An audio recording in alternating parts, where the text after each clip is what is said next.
নমস্কার। ডাকবাংলা.com-এর পাতায় দূরপাল্লার এবারের পর্বে আপনাদের সকলকে স্বাগত। এবার দূরপাল্লা আবার তার পুরনো রেওয়াজে ফিরে এসেছে। এর আগে বেশ কিছু পর্বে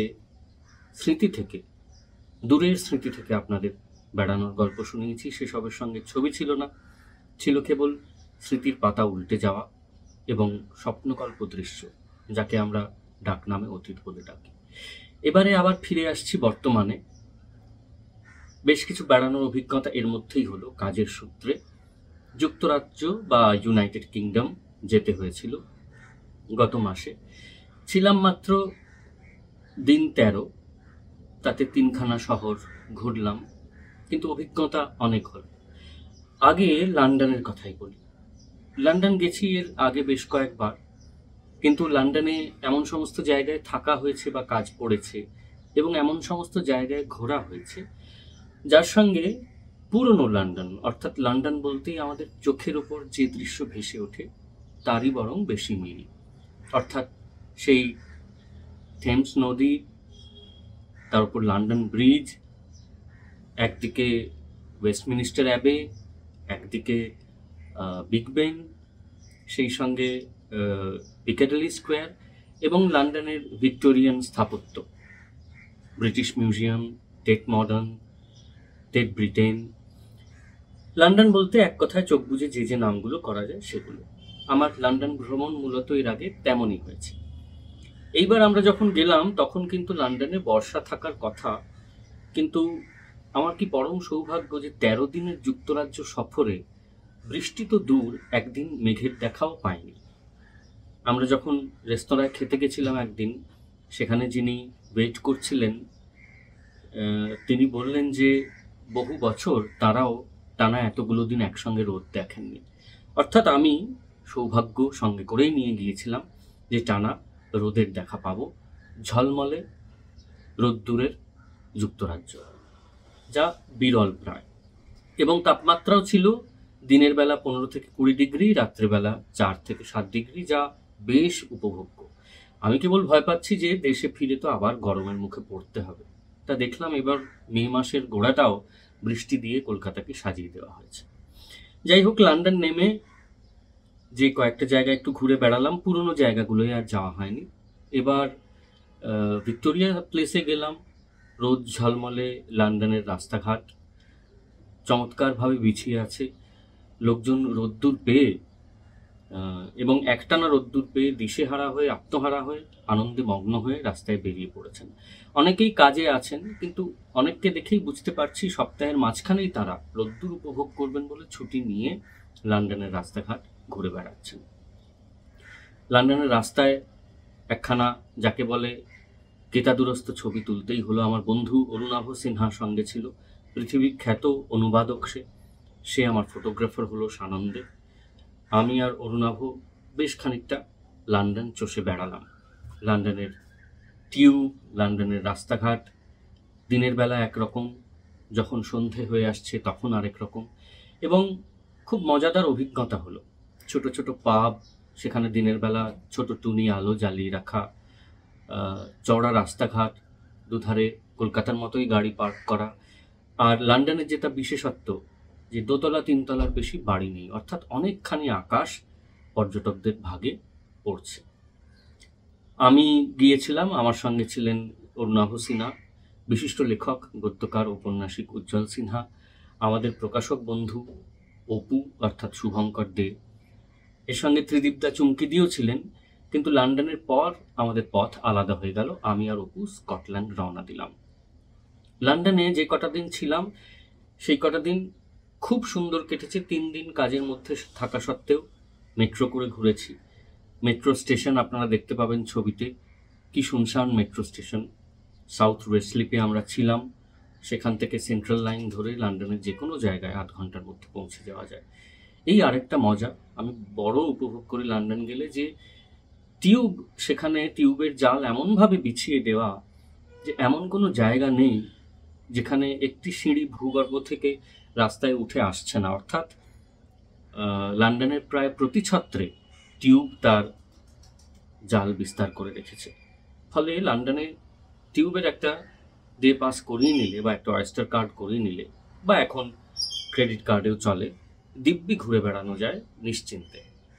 বাড়ি থেকে যাওয়ার, বাড়ি ফেরার, অন্যত্র যাবার কোনো দুশ্চিন্তা থাকে না। আমরা স্কটল্যান্ডে গ্লাসগো এবং এডিনবরায় খুব অন্যরকম, খুব সুন্দর সময় কাটালাম, আমি এবং অপু। আমাদের ওখানে কাজ ছিল, অনুষ্ঠান ছিল। সেই স্কটল্যান্ড ভ্রমণের কথা, গ্লাসগো এবং এডিনবরা ভ্রমণের কথা পরে বলবো। এবার যেটা বলি যে এডিনবরায় যখন সময় শেষ হয়ে আসছে, আমাদের সূচিটা এমনভাবেই ছিল যে আমরা এডিনবরা থেকে লন্ডন ফিরে যাব। হিথ্রো এয়ারপোর্টের কাছে একটা হোটেল করা ছিল, সেখানে এক রাত কাটাবো। পরের দিন সকাল সকাল আমাদের উড়ান হিথ্রো থেকে বম্বে। এবার মুশকিল হলো, মাঝপথে বাঁধল যুদ্ধ। বেড়ানো যে একটু উপভোগ করব, একটু শান্তিমতো কয়েকটা ছুটির দিন কাটাবো, তাতে যুদ্ধের কালো মেঘ ঘনিয়ে এলো। যে কয়েকটা দিন আমরা সময় পাচ্ছিলাম টেলিভিশন চালিয়ে, বিবিসি, সিএনএন, ফক্স, যাই হোক, আমাদের দেশের খবরের চ্যানেলগুলো দেখছিলাম এবং দেখছিলাম যে একে একে বিমানবন্দর বন্ধ হচ্ছে। আমাদের উদ্বেগও বাড়ছে। দেশের মধ্যে অন্য কোথাও আটকে পড়লে নিজের শহরে ফেরার একরকম, কিন্তু দেশের এত দূরে আটকে পড়লে তার পরিণতি কি হতে পারে সেটা আমাদের মাথায় আসছে না, কেননা এমন পরিস্থিতির মধ্যে কোনোদিন পড়েনি।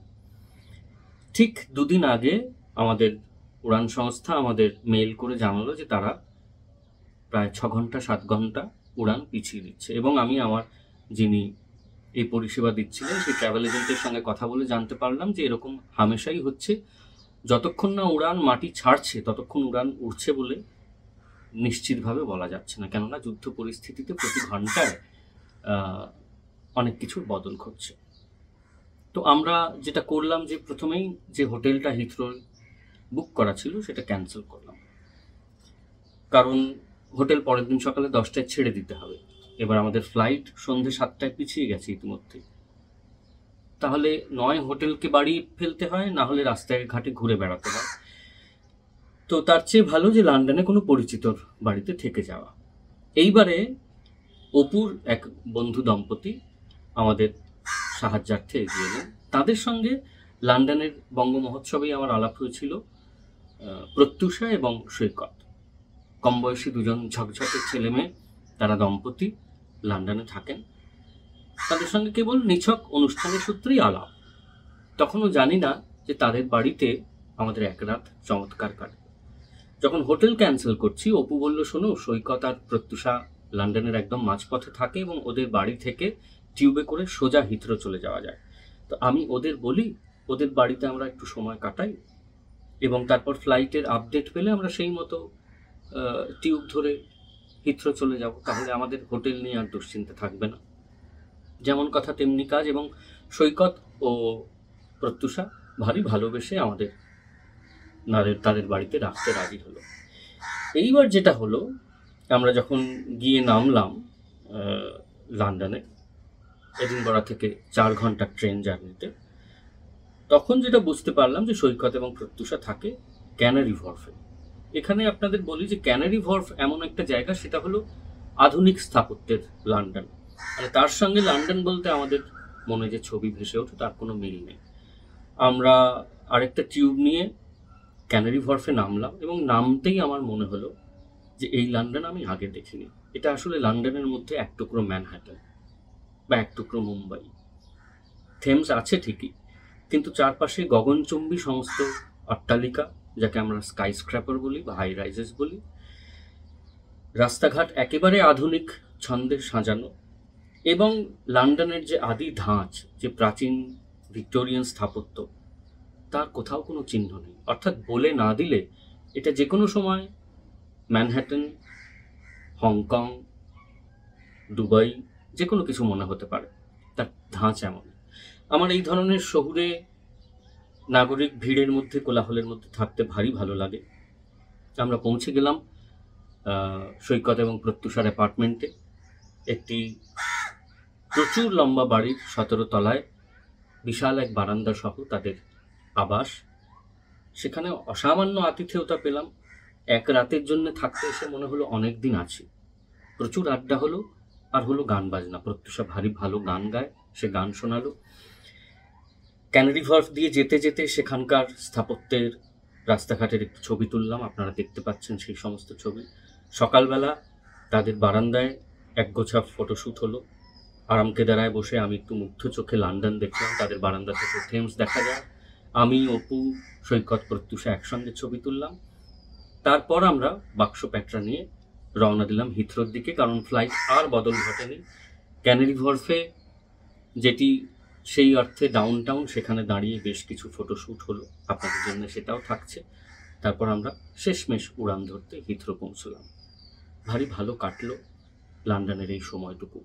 উদ্বেগ বাদ দিলে উপভোগ্য অনেক কিছু ছিল। গ্লাসগো এবং এডিনবরা সফর নিয়েও আপনাদের সঙ্গে দূরপাল্লায় দেখা হবে, তবে আজ নয়, পরে। ভালো থাকবেন।